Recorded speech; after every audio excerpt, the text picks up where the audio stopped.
Well, it's our fourth talk on King Lear. And we've noted that in almost all of the Shakespeare plays, especially the heavy dramas, the third act is usually the watershed of the play. The first two acts introduce and build up the tension in the themes, and then there comes a changing point in the third act. In the third act of most of the tragedies is when the tragic act is committed, and then the final two acts unfold the tragic consequences that come out of that act. And sometimes there is a climax at the very end. King Lear is very different from all of the other tragedies in that in King Lear there's just a very brief introduction and then there is an immediate tragic act. King Lear gives away everything that he owns, foolishly. And from there on in, everything is a long downhill slope through the tragic consequences. Goneril and Regan show their true colors in Act 2, and they continue to fall from then on too. Lear shows his shallow trust and his pride, and the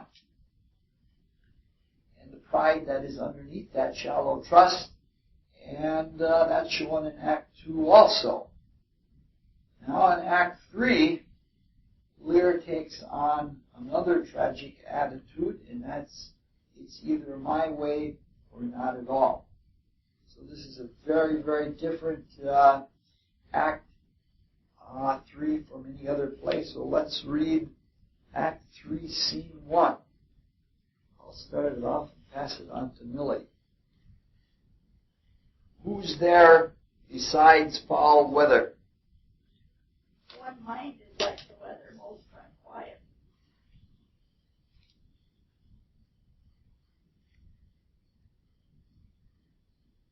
I know you. Where's the king?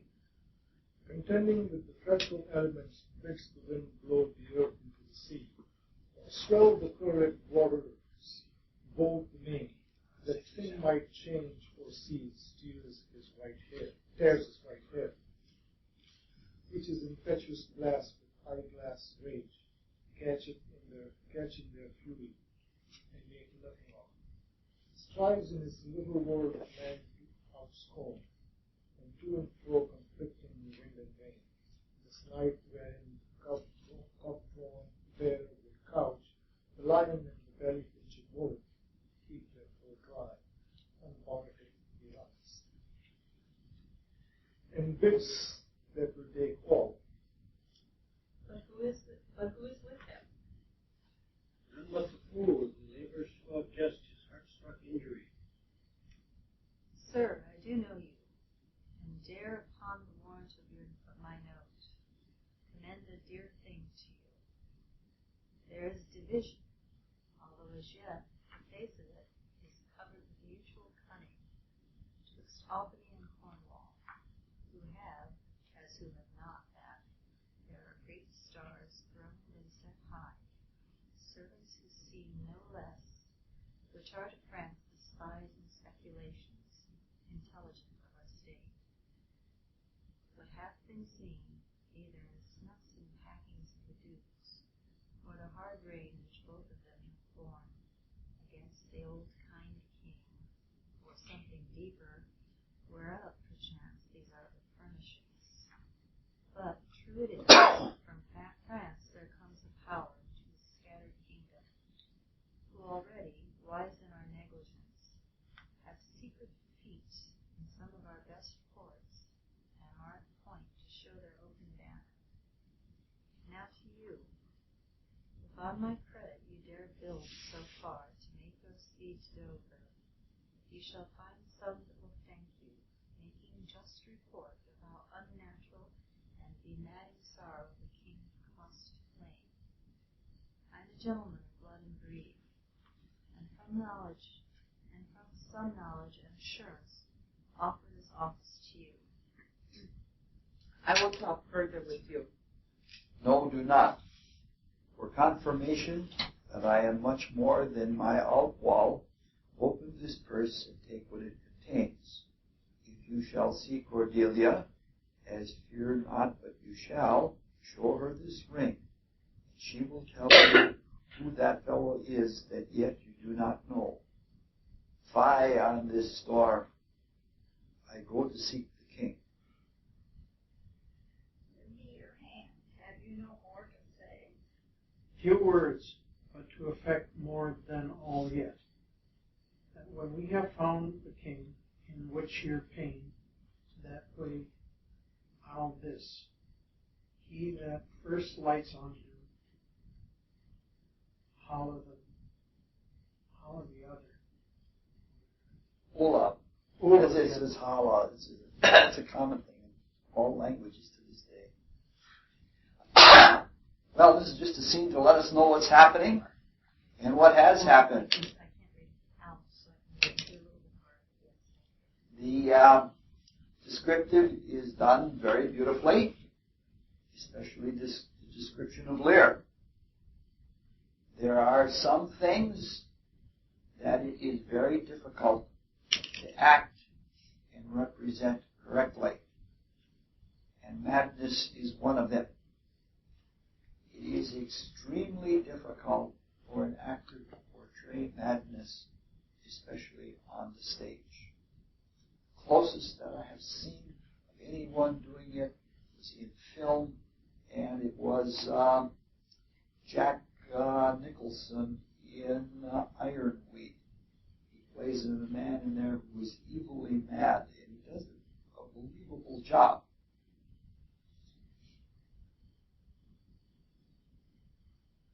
So it's really difficult to feign madness. Carl Jung spent much of his life, his early life, in a mental institution as the chief psychiatrist. Didn't have much difficulty seeing through criminals who were feigning madness to avoid prison. They're fairly easy to see through. People who have lost sanity use their muscles differently from the people who are sane. Sometimes it requires several orderlies to subdue a person who weighs only 115 pounds and who is normally a weakling. This is because the inner struggle and the attention, the tension of maintaining the appearances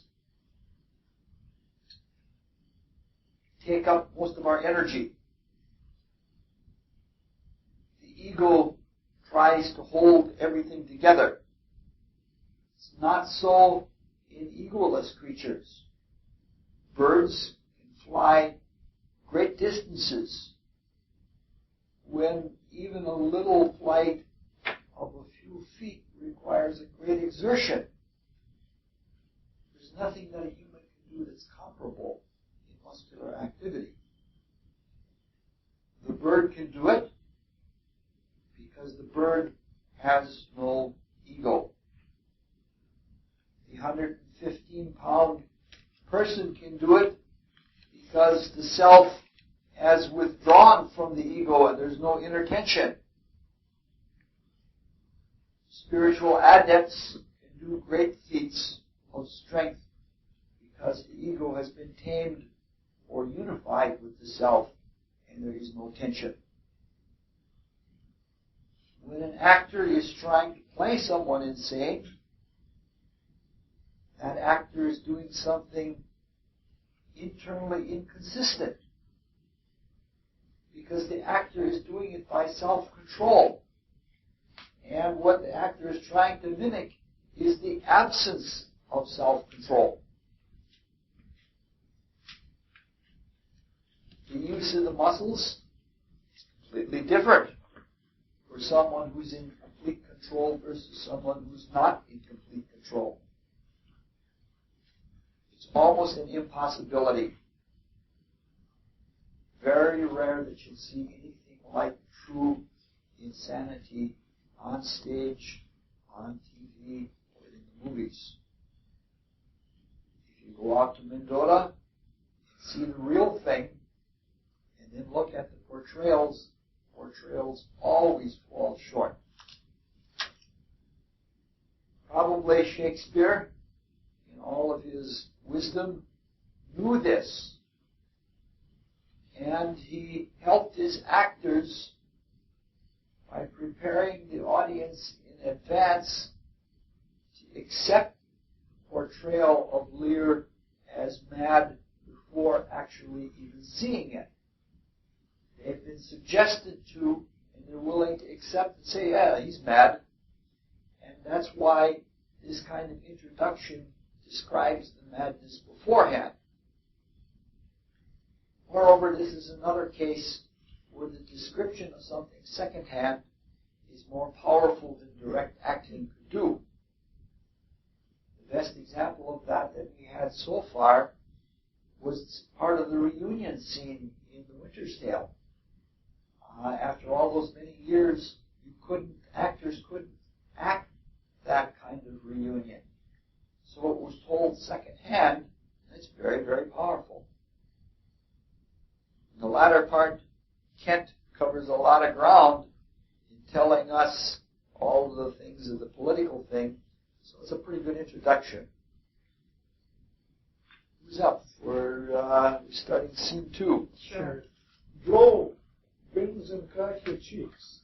Raise blow, your cataracts and hurricanes. Spout till you have drenched over steeples, drowned cocks.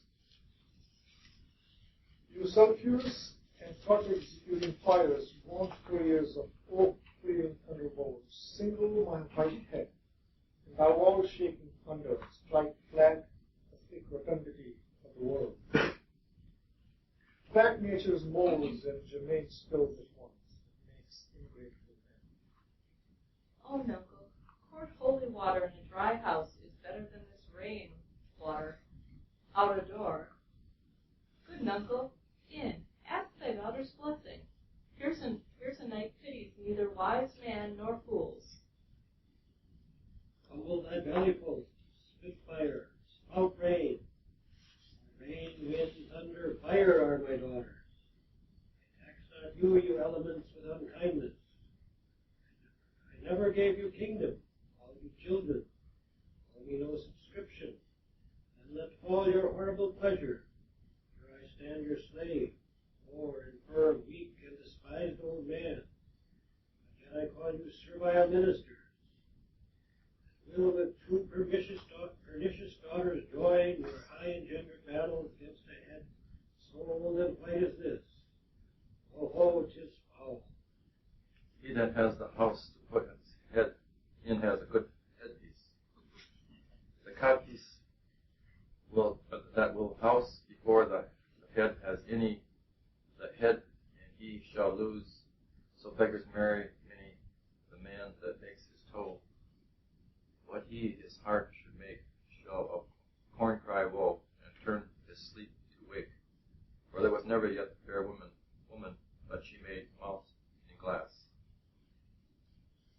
No, I will be the pattern of all patience. I will say nothing. Who's there? Mary, here's grace and a codpiece. That's a wise man and a fool. Alas, sir, are you here? Things that love night, love not such nights as these. The wrathful skies, hell, the very wanderers in the dark, and make them keep their caves. Since I was man, such sheets of fire, such roar of thunder, such groans of roaring wind and rain, I never remembered to have heard. Man's nature cannot carry the affliction or the fear. Let the great gods keep this dreadful putter over our heads. Find out their enemies now. Tremble, thou wretch, that hast within thee undivulged crimes, unwhipped of justice. Hide thee, thou bloody hand, thou perjured and thou similar of virtue, that art incestuous, caitiff to pieces shake, that under covert and convenient seeming has practiced on man's life. Close pent-up guilts, rive your concealing countenance, and cry these dreadful summoners' grace. I am a man more sinned against than sinning. Alack, bareheaded, gracious my lord, hard by here is the hovel. Some friendship will it lend you against the tempest. Repose you there, while I, this hard house, more harder than the stones whereof you raised, which even now, demanding after you, denied me to come in, return, force, their scanted curse. My wits begin to turn. Come on, my boy. How dost, my boy? Art cold? I am cold myself. Where is this straw, my fellow? Art of our necessities is strange, that can make vile things precious. Come, your hovel. Poor fool and knave, I have one part in my heart that's sorry for thee. He that has a little tiny wit, I hold the wind and the rain, must make content with his fortune's fit. Rain it raineth every day. True, my good boy. Come bring us to this hovel. This is a brave night to cool a courtesan. I'll speak prophecy ere I go. When priests are more in word than matter, when brewers mar their malt with water, when nobles are their tailors' tutors, no heretics burn but wenches' suitors. When every case in law is right, no squire in debt, nor no poor knight, when slanders do not live in tongues, nor cut purses come not to throngs, when usurers tell their gold in the field, and bawds and whores do churches build, then shall the realm of Albion come to great confusion.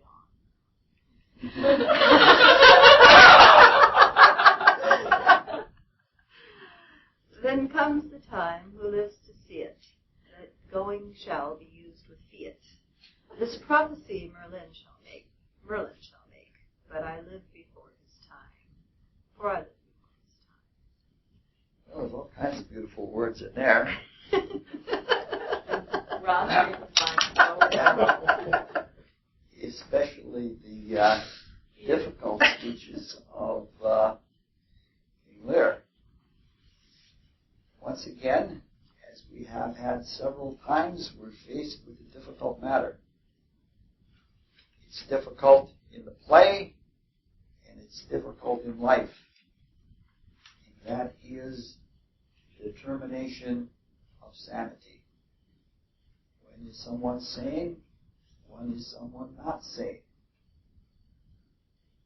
A better way of saying it, when is someone redeemable yet in this lifetime, and when not? Is Lear sane or not? I question that very seriously, because I don't know at this point. I don't have enough information to judge whether it is insanity or something like it for the theater. The character of Hamlet was a believable character. Even though he was at the edge of insanity, he was believable. But whether Lear is believable or not, we need to figure that out as we go along. So we'll spend a lot of time looking at the character development of Lear. There's one thing that we can say, and that we can say quite readily, and that is that he is a changing and a growing figure. That he's changed quite a bit just between Act 2 and Act 3.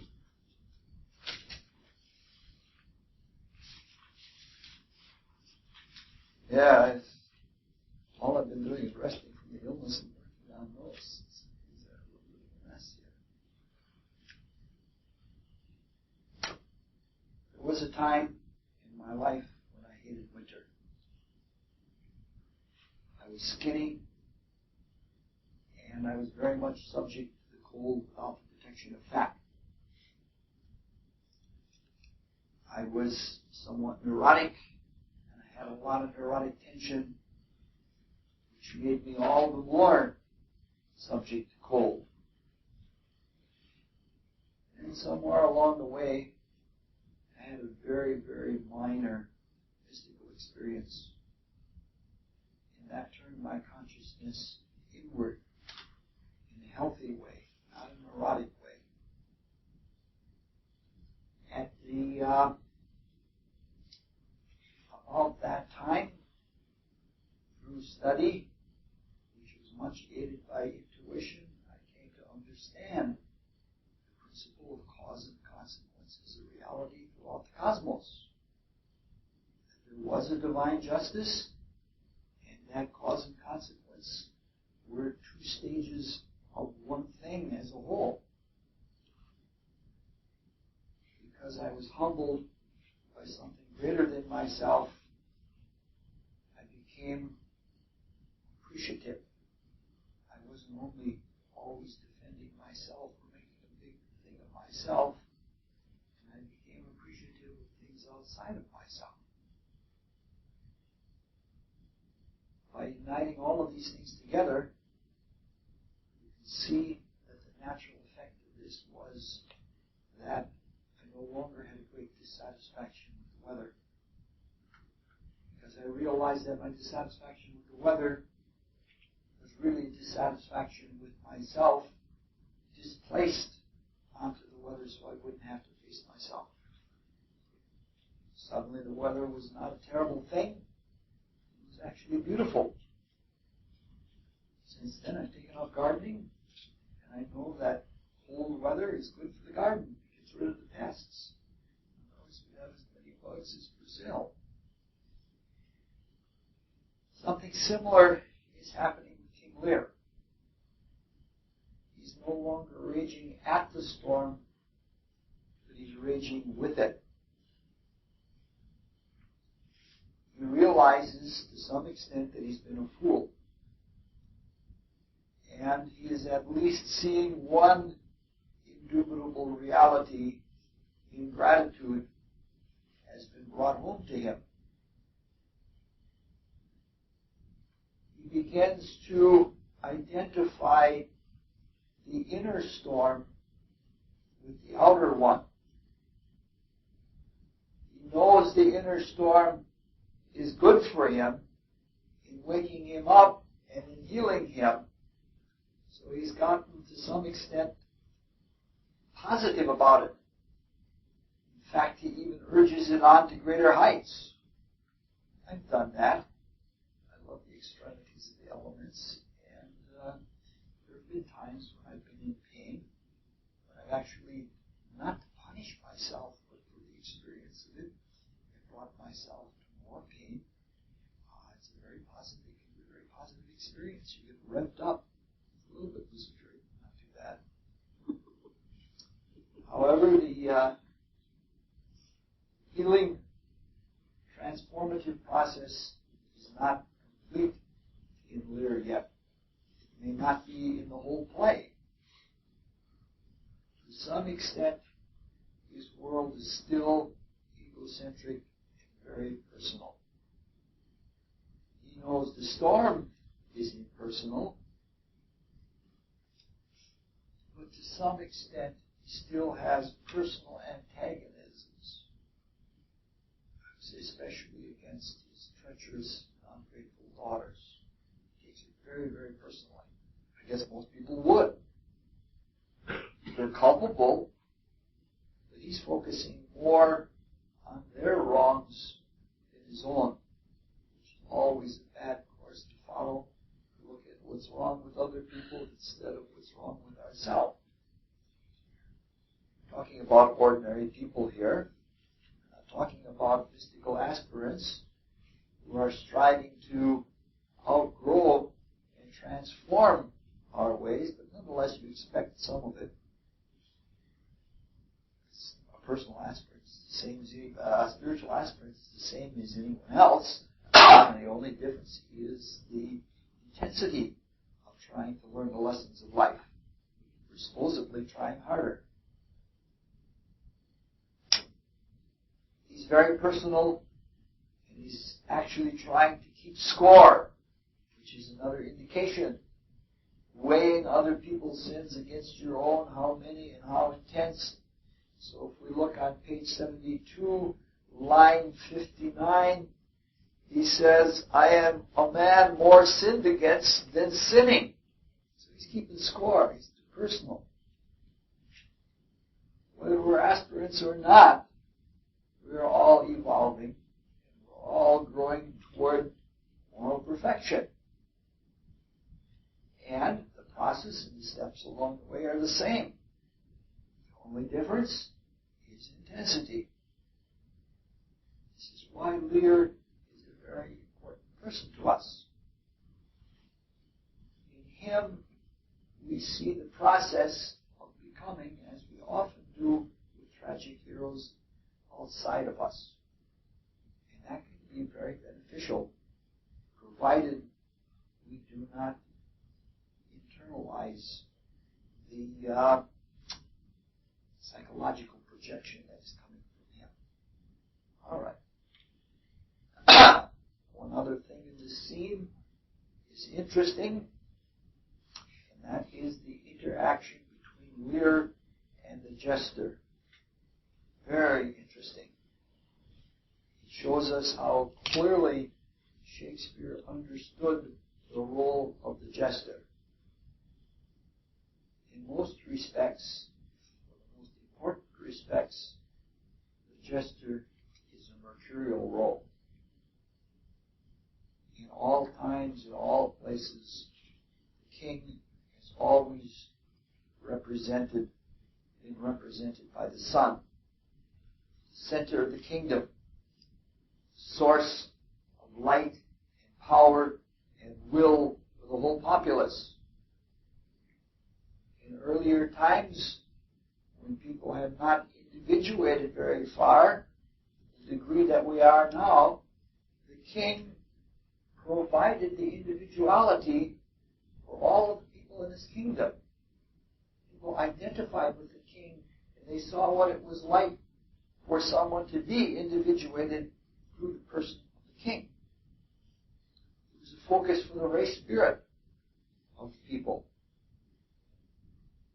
Lineages of kings with just the right personality characteristics were developed by the spiritual beings that guide humanity, just as they developed lineages of sensitive beings to be the priests. If the king is the sun, Mercury is the closest planet to the sun, just as the jester or the fool was often the closest advisor to the king. The jester usually had a way with words and had that very keen mercurial wit. More than that, the jester, especially in the East, where the jester was called the vizar, from which our word wizard comes, had knowledge and could provide good judgment and good counsel to the king. Because of the wit, the jester could get away with just about anything. He could be spoken with very much the way one speaks with the psychoanalyst. The psychoanalyst is never fazed by what is said to him. Sigmund Freud had, even early in his career, had a patient tell him, I want you to shit on me and have anal intercourse with me. Freud never raised an eyebrow because there was that relationship where anything could be said. This is where Shakespeare's fool fits in.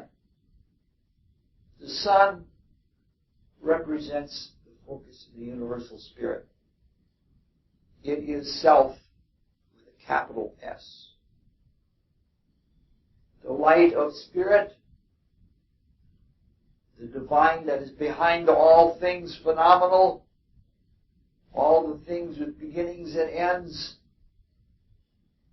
the divine that is behind that is focused through self, or that is what self represents.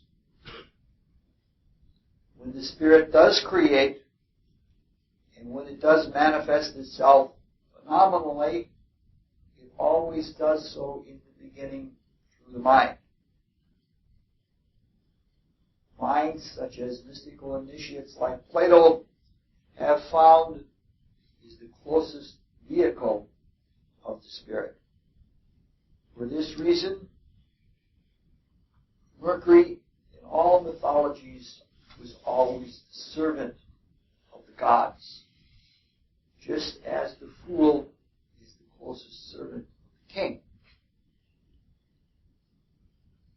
In humans, when our self is projected through the mind, a pseudo-self, or an ego with a small e, or a lower nature is created. At one time it was our protector, and now it is our adversary. Unfortunately, most of us as humans, most of the time, think that this is our true selfhood, rather than it just being our lower nature. When this ego is formed, the self can have an internal dialogue with it from 2 points of view. The self, from the spiritual point of view, with universal answers. The lower nature, from a personal point of view, with factual information and all kinds of questions. Unfortunately, because we have fallen and have sinned the way we do, this internal dialogue is not a divine hermetic dialogue. It's more of an internal argument. We fight with ourselves all the time.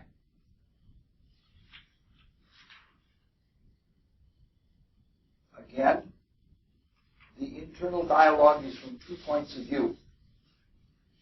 One being transcendental and universal, and one being phenomenal and particular. One is theoretical, one is practical. And it is in this sense like individuality and psychotherapist, king and jester. There's something very compensatory about a healthy internal dialogue between self and ego. The jester becomes an alter ego to the king. Normally, in the affairs of humans, the king is weighed down by the gravity of his responsibility, by the gravity of life situations. Since that's generally the case, jesters are seen as being humorous, bringing levity, compensating for the overheaviness of the king.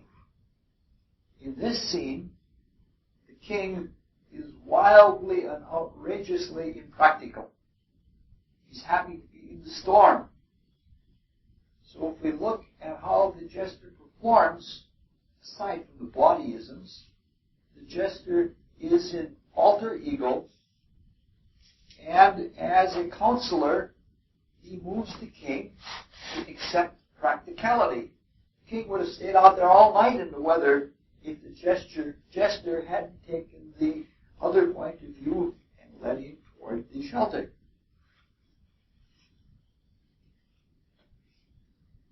The bodiness that the jester does about everybody in play. He's probably there because the jester is also the alter ego to the audience. And the audience is finding this a rather grave play, and they need as much many bodyisms as they can get. All right, let's read the next scene. It's Act 3, Scene 3. Yeah, you're up. Alack, Edmund, I like not this unnatural dealing. When I desired their leave that I might pity him, they took from me the use of mine own house, charged me on pain of perpetual displeasure, neither to speak of him, entreat for him, or any way sustain him. Most savage and unnatural. Oh, Jews, say you nothing. There is division between the dukes, and a worse matter than that. I have received a letter this night. It is dangerous to be spoken. I have locked the letter in my closet. These are the injuries the king now bears. Will be revenged home. There is part of a power already put in. You must incline to the king. I will look him and privately relieve him. Go you and maintain talk with the duke, that my charity be not of him proceeding. If he asks for me, I am ill and gone to bed. If I die for it, as no less is threatened me, the king, my old master, must be relieved. There is strange things toward Edmund. Pray you be careful.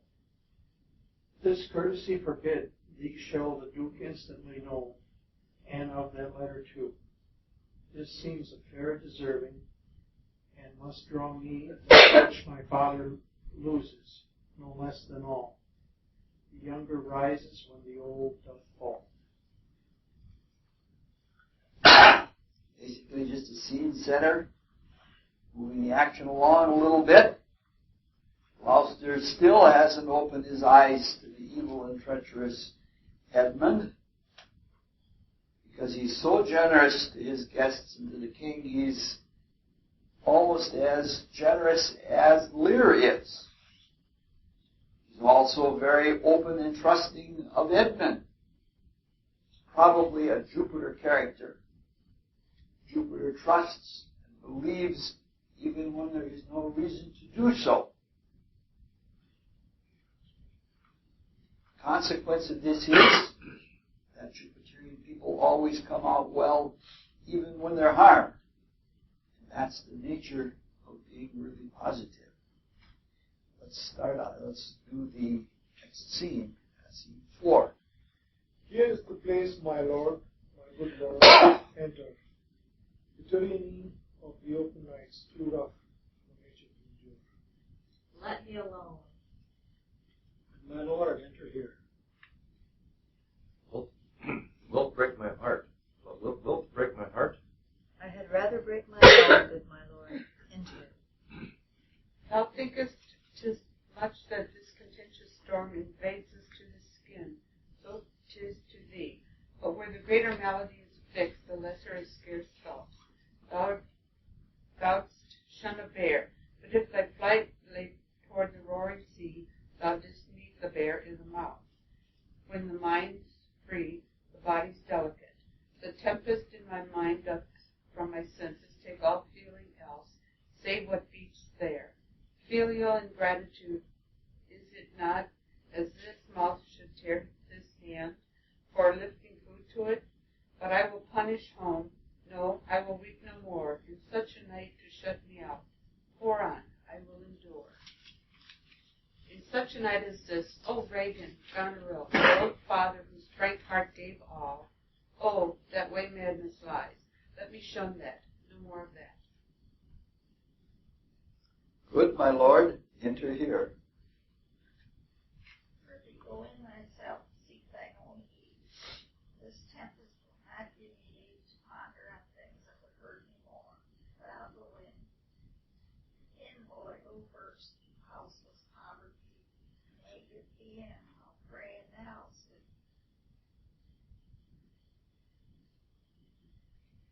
You got much more yet.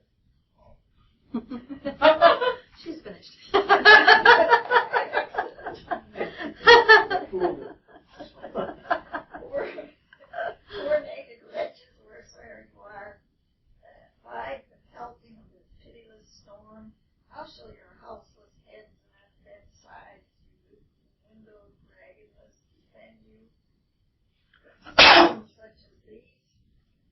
I have taken too little care of this. Take physic palm. Expose thyself to feel what wretches feel. That thou mayest shake the superflux to them, and show the heavens more just. Then fathom and a half. Poor Tom. Come knock in here, Uncle, there's a spirit. Uncle, here's a spirit. Help me, help me. Give me thy hand. Who's there? A spirit, a spirit. He says his name's poor Tom. What art thou that dost grumble there in straw? Come forth. Away, the foul fiend follows me. Through the sharp Through the sharp hawthorn blows the cold wind. Go to thy cold bed and warm thee. Didst thou give all to thy daughters, and art thou come to this? Who gives anything to poor Tom, whom the foul fiend hath led through fire and through flame, through ford and whirlpool, o'er bog and quagmire, and hath laid knives under his pillow, and halters in his pew, set rat's bane by his porridge, made him proud of heart to ride on a bay-trotting horse over 4-inch bridges, to course his own shadow for a traitor. Bless thy 5 wits, Tom's a cold, oh do-dee-do-dee-do-dee. Please, bless thee, from whirlwind, star blasting and taking. Do poor Tom some charity, whom the foul fiend vexes. There could I have him now, and there again, and there. What has his daughters brought him to this pass? Wouldst thou save nothing? Wouldst thou give him all? Nay, he reserved the blanket, else we had been all shamed.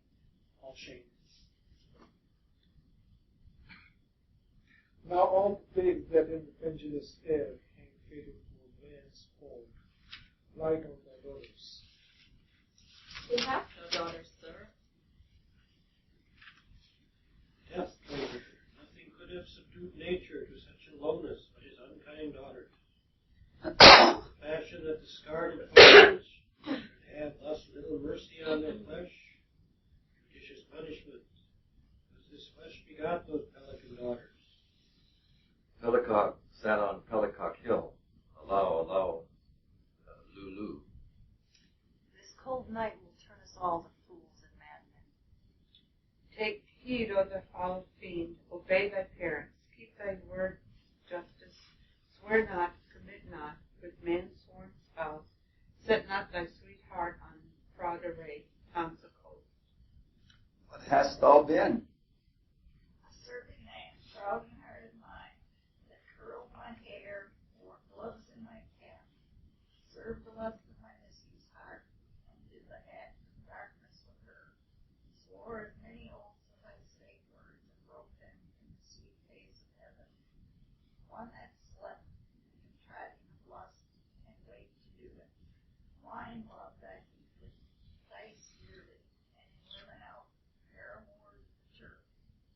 False of heart, light of ear, bloody of hand, hog in sloth, fox in stealth, wolf in greediness, dog in madness, lion in prey. Let not the creaking of shoes nor the rusting of silks betray thy poor heart to woman. Keep thy foot out of brothels, thy hand out of plackets, thy pen from lenders, books, and defy the foul fiend. Still through the hawthorn blows the cold wind.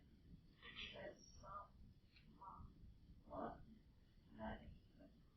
Dolphin, my boy. Boy says some. Let him trot by. Thou went better in a grave than to answer with thy uncovered body this extremity of the skies. Is man no more than this? Consider him well. Thou wast the worm no silk, the beast no hide, sheep no wool, the cat no perfume. Ha! Here's 3 on are sophisticated. Thou art the thing itself. accommodated man is no more but a poor such bear or animal as thou art. Off you landings. Come on, button here. Look here, uncle, be contented. It's a naughty night to swim in. Now a little far in the wide field, for like an old letter's heart, a small spark. All the rest on's body cold. Look, here comes the walking fire. This is the foul fiend, Liberty Gibbet. He begins at curfew and walks till the first cock. He gives the web and the pin, squints the eye, and makes the hairlip, mildews the white wheat, and hurts the poor creatures of earth. Swinhold put thrice the old. He met the nightmare and her ninefold, and her troth fled, and a roinky witch a roinky. There's your grace. What's he? Who's there? What is it you see? What are you there, your name? Poor Tom that eats the swimming frog, the toad, the tadpole, the wild newt, and the water, that in the fury of his heart, when the foul fiend rages, eats cow dung for salads, swallows the old rat and the ditch dog, drinks the green mantle of the standing pool, who is whipped from tithing to tithing, and stocked, punished, and imprisoned, who hath 3 suits to his back, 6 shirts to his body. Horse to ride and no weapon to wear, but mice and rats and such small deer have been Tom's food for 7 long years. Beware, my follower, peace, smoke and peace, thou fiend. What can your grace no better company? The Prince of Darkness is a gentleman. Modo, he called, and man, Mazu. It's a great line. Prince of Darkness is a gentleman. Our flesh and blood, my lord, is grown so vile that it doth hate the princess. Poor Tom's a cold. Go in with me. My duty cannot suffer to obey all your daughter's hard commands. Their injunctions be to bar my doors and let this tyrannous night take hold upon you. Yet have I ventured to come seek you out, and bring you to where both fire and food is ready. First, let me talk with this philosopher. What is the cause of thunder? Good, my lord, take his offer. Go into the house. I'll talk a word with the same learned Stephen. What is your study? How to prevent the fiend and to kill vermin. Let me ask you one word in private. Importune him once more to go, my lord. His wits begin to unsettle. Canst thou blame him?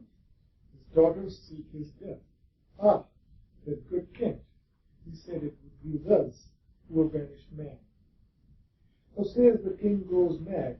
I tell thee, friend, I am almost mad myself. I had a son, now outlawed from my blood. He sought my life, but lately, very late.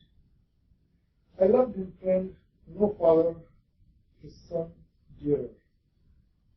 Tell to thee, true to tell thee, the grief hath graced my lips. What a night's this! I do beseech your grace. Oh, cry you mercy, sir, noble philosophers, your company. Tom's a cold. In fellow there unto the hovel, keep thee warm. Come, let's all in. Let's in all. This way, my lord. With him I will keep still with my philosopher. Good, my lord, soothe him. Let him take the fellow. Take him, you on. Sirrah, come on, go along with us. Come, good Athenian. No words, no words. Hush. Child Roland to the dark tower came. His word was still. Fee, flow, fum, and thumb. I smell the blood of a British man. This is image in this scene. many images in this scene are some of the strangest in all of literature. And the dialogue is probably also some of the strangest in all literature. There are all kinds of fascinating ideas in it, enough for several talks, and it's probably going to take several talks. Okay, put that down. Let's look at a few of them. And the first one is one that I missed when I did my notes. Let's see. It's on page 75. I studied that for something else.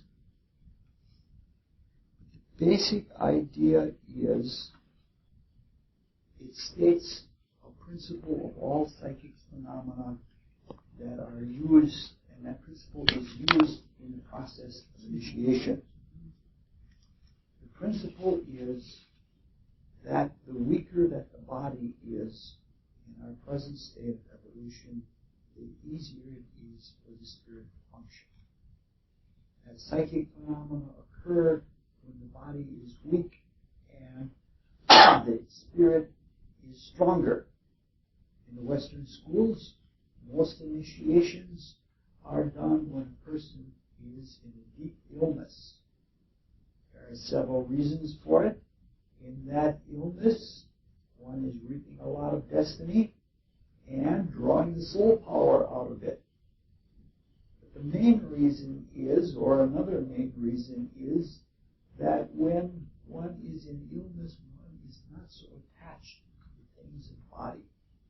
And it's much easier to look at inward things and value things. You know, when life is pleasant and pleasurable, it's very easy to be outward. But when things get hard, we're more inclined to pray and we're more inclined to seek the things we should have been seeking all along. I'm a person that has a very peculiar, cold, non-sentimental nature. I have a lot of friends that I love very dearly, as much as I can with my meager soul. And though I love them, I rarely miss them when they're gone. But there are a few exceptions, but I don't understand those exceptions. They're peculiar. I have one friend that I miss.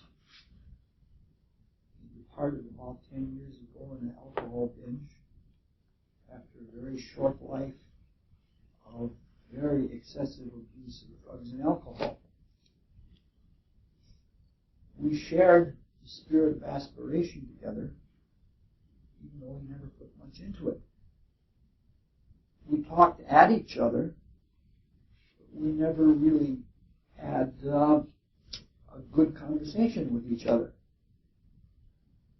We never shared any great moments with each other. Yet, we were very dear friends. It was very inexplicable to me, except to say that we were probably close from past lives. I had a good deal of influence in his life, as much as influences one could have penetrates through that veil of stupefaction that he kept himself in. He was covering an inner hole in his soul with stupefaction. When he knew I was coming to town, he would sober up. On one occasion, he had been hooked on heroin for half a year, and I told him I was coming to visit him. So he quit cold turkey. And he did that by having a friend drive him out into the desert. He lived in Tucson. And during that stay in the desert, he had no access to drugs or people who could get him drugs or anything else. And while they were driving around endlessly through the desert, he took thumbtacks and he put them in his thumbs and he pressed as hard as he could against them. Just drove them in.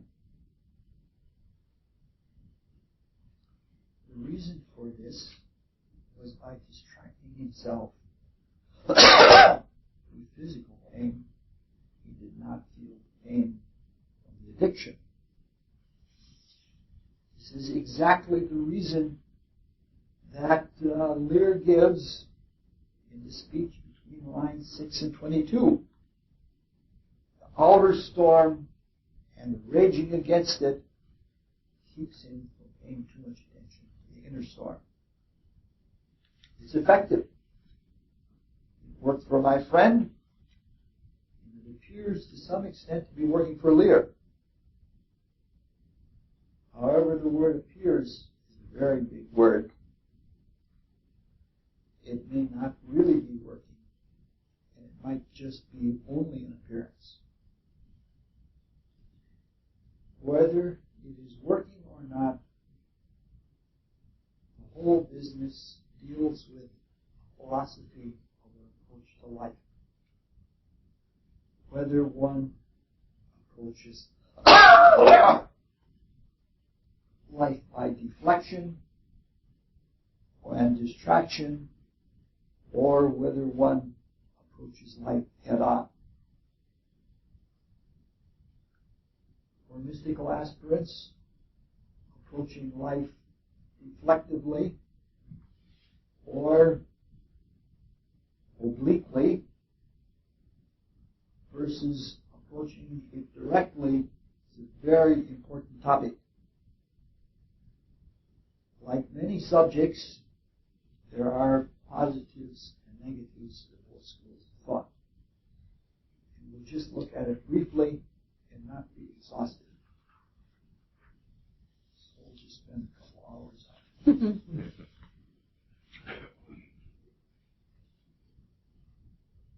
Sigmund Freud was invited to offer first lectures on psychoanalysis in the United States. He said something like this.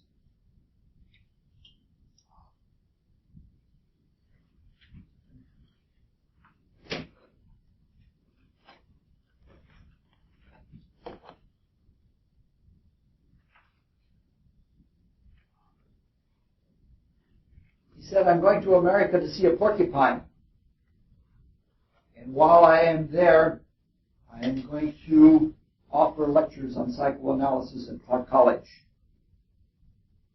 He knew the nature of psychological resistance, especially when one is ego-bound. If we approach things,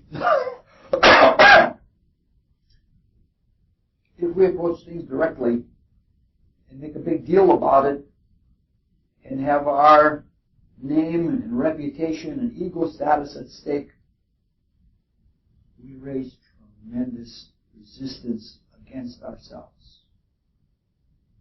We can even resist things that we love, such as so-called writer's block, sometimes even approaching somebody we love, an individual.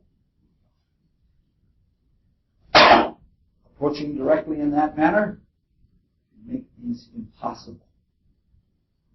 It's something like dead centering in an electric motor. If I don't pick the right names for things, but if the spinning part of the motor is exactly in the middle of the magnetic field, you can't get it to move. You have to jar it or something to get it off the dead center before it will start.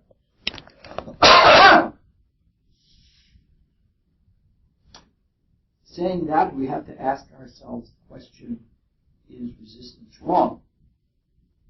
After all, resistance is a natural reaction to any assertive action. And through that resistance, we build moral muscle. We develop soul power. It's the unnecessary and the vain resistance that we wish to avoid. The resistance of egoism. Because not all resistance is a bad thing. We know that if we approach things cleanly decisively. The direct approach can be as clean and as effective as a karate chop breaking a brick.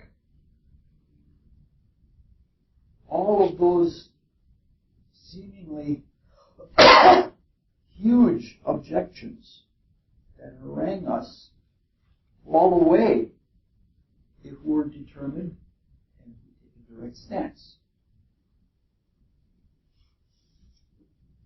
Now that might be true,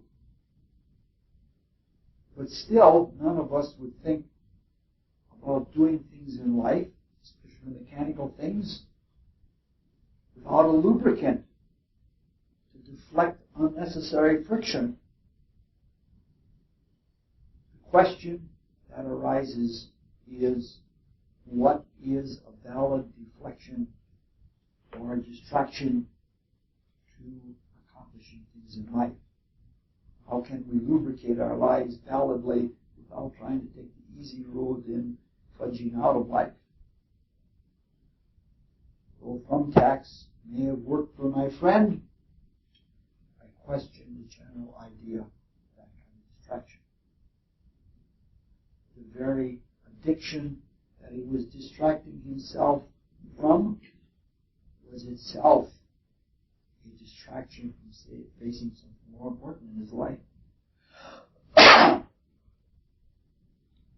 Most of my petty peccadillos and my earthly sins are distractions.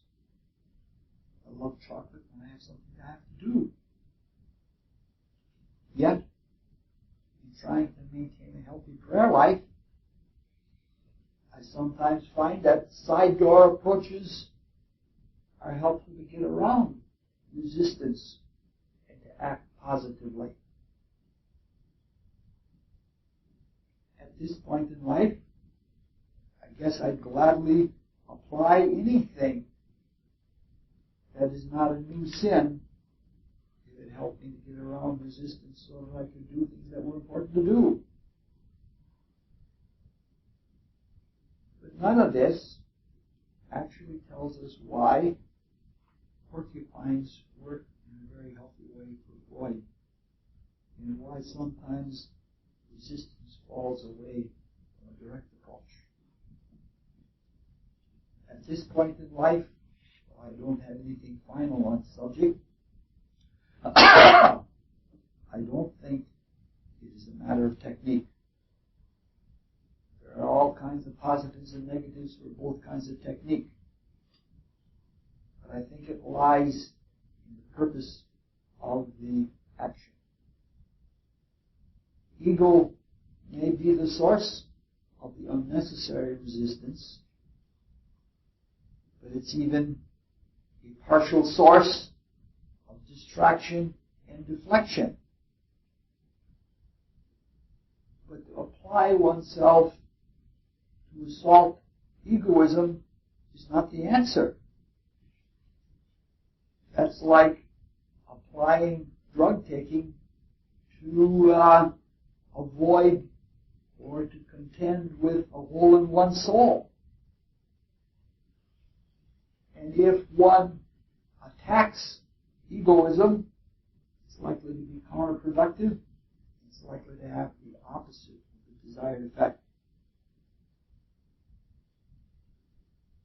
I guess almost accidentally, I found out that it's most effective to just not do things for the sake of self.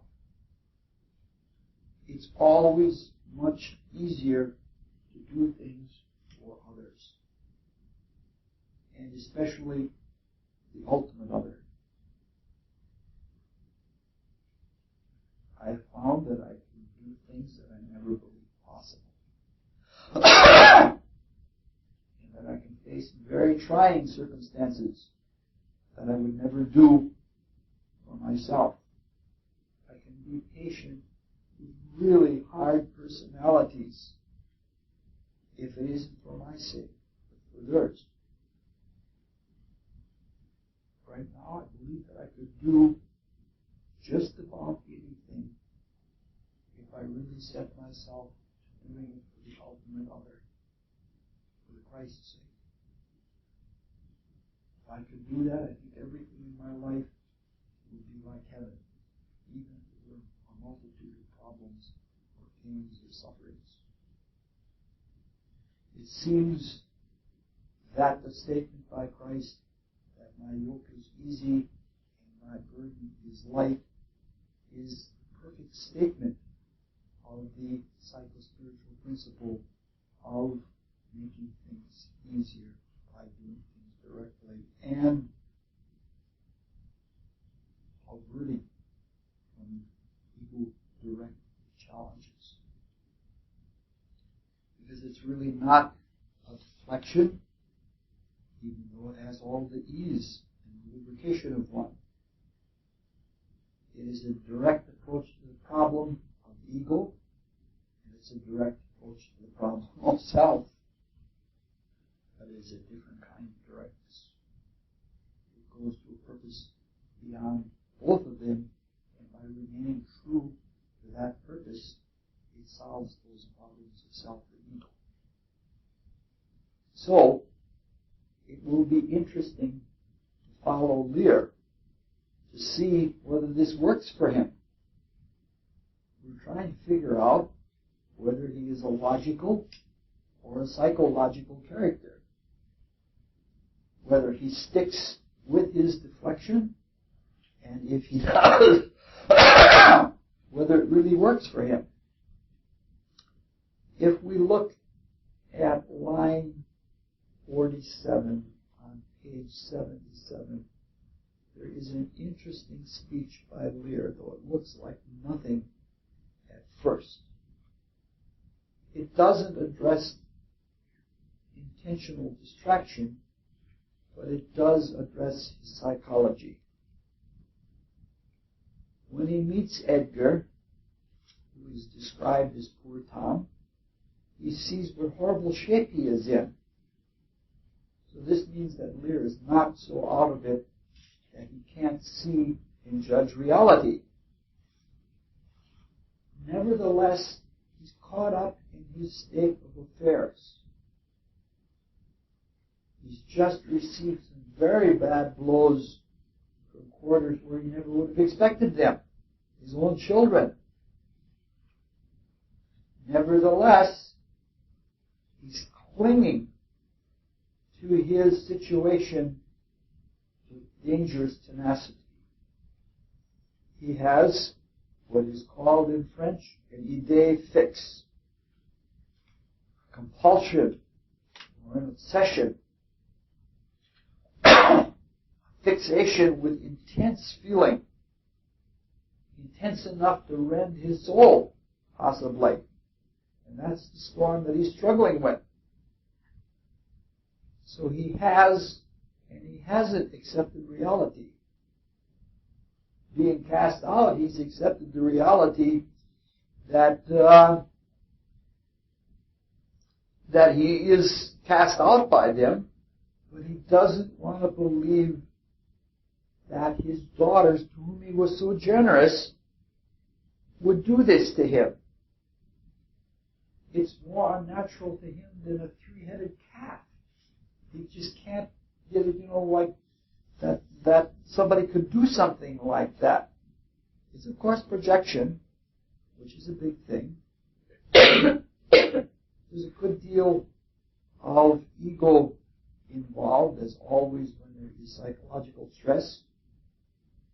He doesn't want to accept the unnatural gratitude that it is happening to him, the father who was so generous. He's got, if I'm that good, this shouldn't be happening to me. He certainly isn't ready to accept his part in the upbringing of his daughters that brought this about.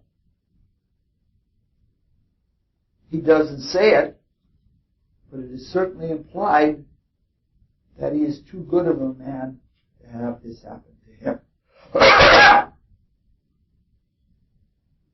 He refuses to completely accept the state of affairs and what is implied by it, and move on with the passage of time. He just won't get on with it. In our psychological beings, we are more beings of life than we are beings of form as we are in our physical being.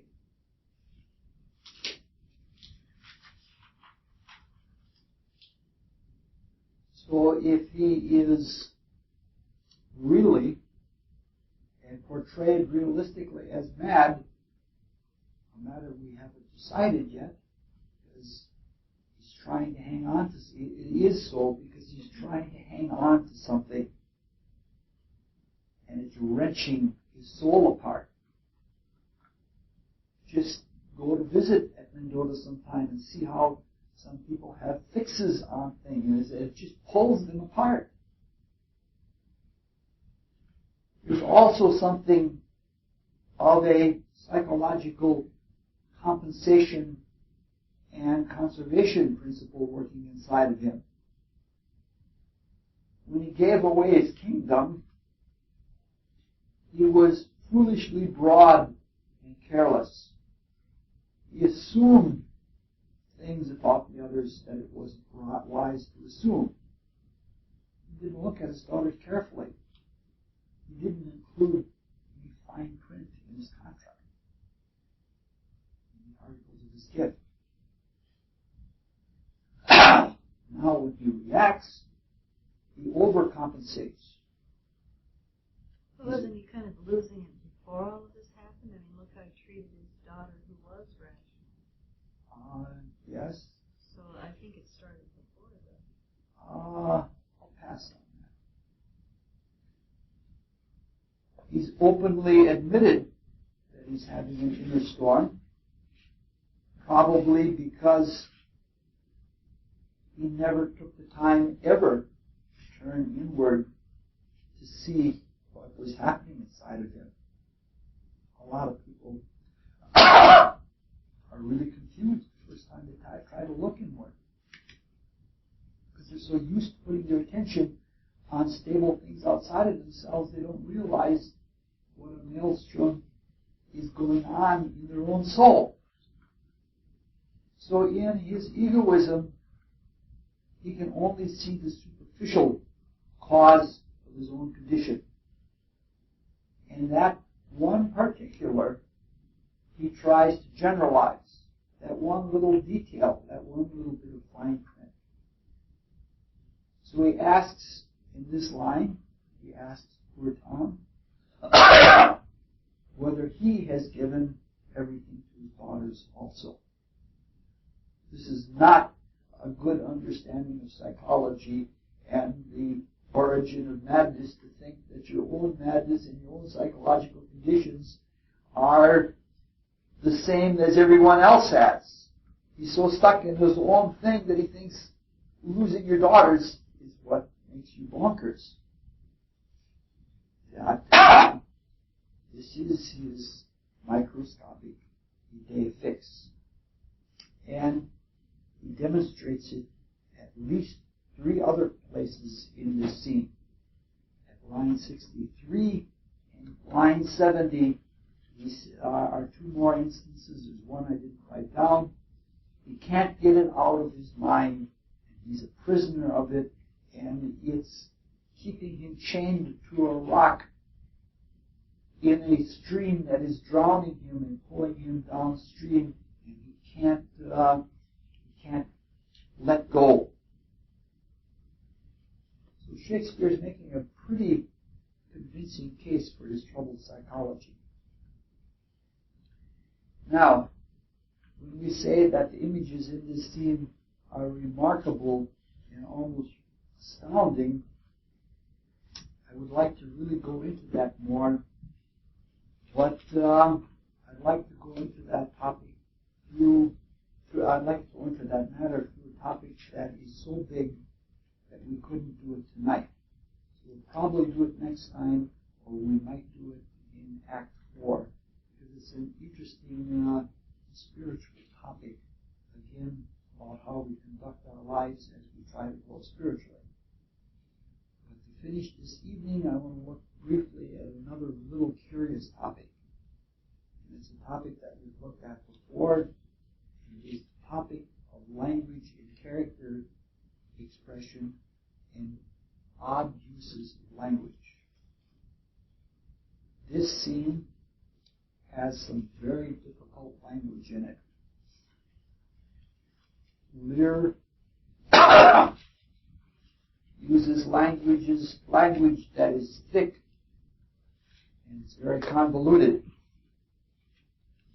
One reason for this is that he's using the high language that nobles use. We've discussed that before.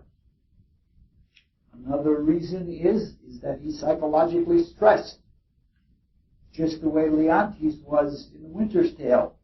And he had equally convoluted language.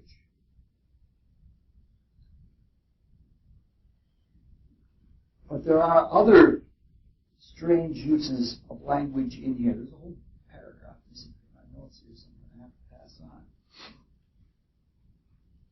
The fool uses some difficult language too, but he uses it for a different reason.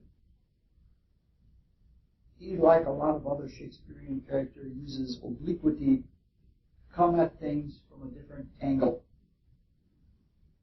That's what a pun is in some ways. In a pun, one looks at a word from a different angle than one normally looks at it. And the result is humorous, because you have been relieved of your fixed assumption about something by looking at it from a different way. There may even be a physiological basis for the technique of obliquity in language and in thought. It is the nature of the brain that it is not like a computer. A computer is a fan out of yes-no switches, and each switch depends on what came before. The brain, in various junctures, many junctures in the brain, you can't come at it from only one way. There are numerous ways that you can come to the same juncture in the brain. And even though that location, that juncture, is activated, the consciousness is different according to which direction the activation of that point in the brain came from. That has several very important things for us in a really practical way for our thought lives.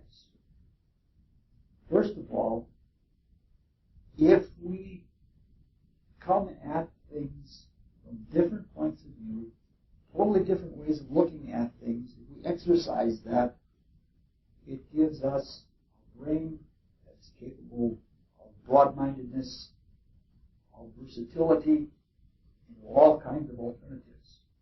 We aren't stuck with just one way of dealing with the situation. Then, since one has learned to approach various centers in the brain in different directions, instead of just one, there is much less likelihood of burning out brain traces. You know, every time you think a thought, when you get into a thought pattern, you use the same lines in the brain. And if you use very few lines, and they get burned out in the normal death of brain cells, then you lose that whole area of your consciousness. But if you're coming to areas that you work with from various points of view, you're not going to be so likely to senility. Very, very practical thing. And finally, there's always the humor. Because you see things from different points of view, it relaxes you, it puts you at ease. And that's always good for your health. One last little thing, and that is the difficult, very difficult speech of poor Tom, who, as we know, is Edgar, the son of the Duke of Gloucester, who is in disguise. His disguise is successful because he actually meets his father, and his father doesn't recognize him. Now, poor Tom seems to have two kinds of difficult language. One is quasi or semi-intellectual. He says whatever comes to his mind. That's a very difficult thing to do. Roz, say something meaningless. Well, I normally do. You know what I'm trying to say? Yeah, I know. It We helps are when you're so thinking much of it. bent toward meaningful consciousness that it's very hard to say something meaningless. And so what poor Tom is doing when he's trying to say meaningless things is a very, very hard thing to do. When he does so, he seems to focus on ghoulish things, because he seems to think ghoulish things are more likely what an insaniac would focus on. He's talking about toads and eating rotten dogs and things like that. And I think he thinks they might be more distracting to people, so that he won't be found out that he isn't mad. The other thing that he does is that he refers to the lyrics of popular songs of his day, the time when this play was being acted first. For this you have to look very carefully at the footnotes. And you'll find out that a lot of things that Tom is saying are lyrics. Song lyrics are like myths or classical movie images or things like that. They become perfect vehicles for the unconscious to use. They're universal, they're impersonal, and they're capable of all kinds of interpretation. I've told the story on myself once before, but it's a perfect story to illustrate the point. I talk to myself a lot in song lyrics and in song titles. In fact, myself talks to me in that way. And one time, we had a foreign exchange student from Brazil. I was asked to give her a computer account. And she was so beautiful. And she had that innocence that a lot of foreign women seem to have. And the professor introduced me and says, "This is Carolina, give her an account." Later on in the day, when I was walking down the hall, this song kept going through my head, and then when I focused on it, I understood. Nothing could be finer than to be in Carolina in the morning. And that was the way the self was telling me that I was too much focusing on desire. The question is, why would Shakespeare choose to use snippets from songs? Now, it's possible, with Shakespeare, it's very possible that he was trying to convey something secret through the language, because that's where he usually conveys spiritual secrets, is in very strange language usages. But I don't think that's the case. It's possible that he could be trying to say something to those who are into pop songs and trying to use them as vehicles to their unconscious to slip something by. But that doesn't make any sense either. The only way that it makes sense to me is that he was probably poking fun at the part of the audience that could recognize and identify with those lyrics. He was in effect saying, if you want to feign crazy talk, just use popular song lyrics. So this is like a crazy fad. And it's still today. from many of the plays of Shakespeare, it's obvious that folks took popular song lyrics so seriously that they were absurd people. And that's probably why Tom uses that language, and Shakespeare doesn't waste anything to get a point across. That's as far as I can go tonight. You made it. Thank you. Yeah. It was an effort. Right. So are you feeling It helped. Very I was getting slightly worried better. the last part, but it